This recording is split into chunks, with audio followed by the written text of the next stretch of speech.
देखिए, देश की राजनीति, आपने नेताओं और पार्टियों के बीच एक दूसरे की जांच कराने के किस्से तो बहुत सुने होंगे, लेकिन आज की राजनीति में एक ऐसा नेता भी है जो खुद की सीबीआई जांच की मांग कर रहा है।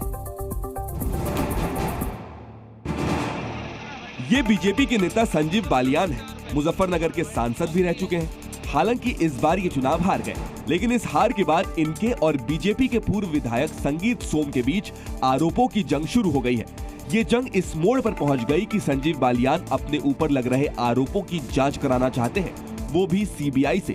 संजीव बालियान ने गृह मंत्री अमित शाह को एक चिट्ठी लिखी है। पश्चिमी उत्तर प्रदेश के एक पूर्व विधायक के लेटर हेड पर एक पत्र पत्रकारों को वितरित किया गया है, जिसमें मुझ पर भ्रष्टाचार के निराधार आरोप लगाए गए हैं। मैं उसमें लगाए गए सभी आरोपों का खंडन करता हूं, और क्योंकि मैं प्रधानमंत्री के विगत दिनों सरकारों में मंत्री रहा हूं, इसलिए मुझ पर लगाए गए ऐसे आरोपों की निष्पक्ष जांच कराना मेरा दायित्व बनता है। मैं आपसे अनुरोध करता हूं कि उन सभी आरोपों की सीबीआई से या फिर किसी दूसरी उच्च स्तरीय संस्था से जांच कराई जाए, ताकि मुझ पर लगाए गए उन सभी आरोपों की सच्चाई देश के समक्ष आ सके और इसके पीछे के षड्यंत्रकारियों का चेहरा भी बेनकाब हो सके। महंत राजूदास और अयोध्या के डीएम के बीच जो विवाद हुआ वो लगातार तूल पकड़ रहा है। बिल्कुल, शनिवार को सीएम योगी ने महंत राजूदास से मुलाकात भी की है।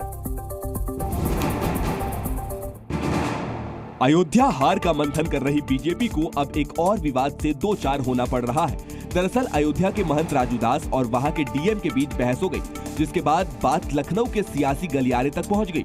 सीएम योगी आदित्यनाथ ने महंत राजूदास को लखनऊ बुलाया। सीएम आवास पर दोनों के बीच बैठक हुई।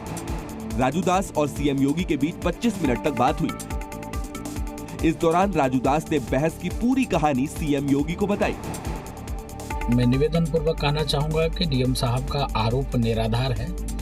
पिछले दिनों अयोध्या जिला प्रशासन ने महंत राजूदास की सुरक्षा को हटा दिया था। माना जा रहा है कि इसी को लेकर पूरा विवाद हुआ।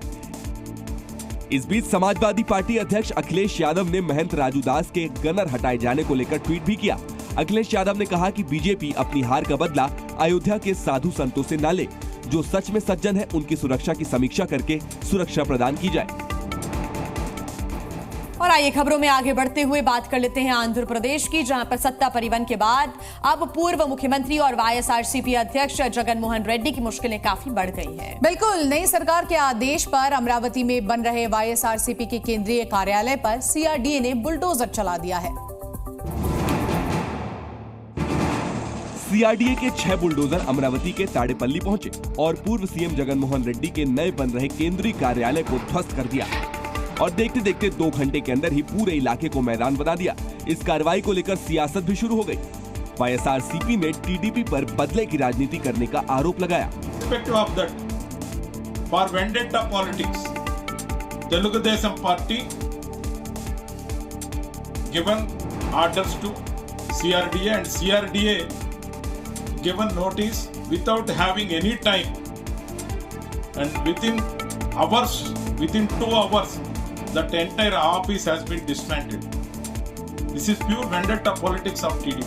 दरअसल ताड़ेपल्ली में वाईएसआरसीपी के कार्यालय पर बुलडोजर एक्शन ऐसे समय में हुआ जब पार्टी ने एक दिन पहले ही हाईकोर्ट का दरवाजा खटखटाया था, जिसमें सुनवाई पूरी होने तक किसी भी कार्रवाई पर रोक लगाने की अपील की गई थी।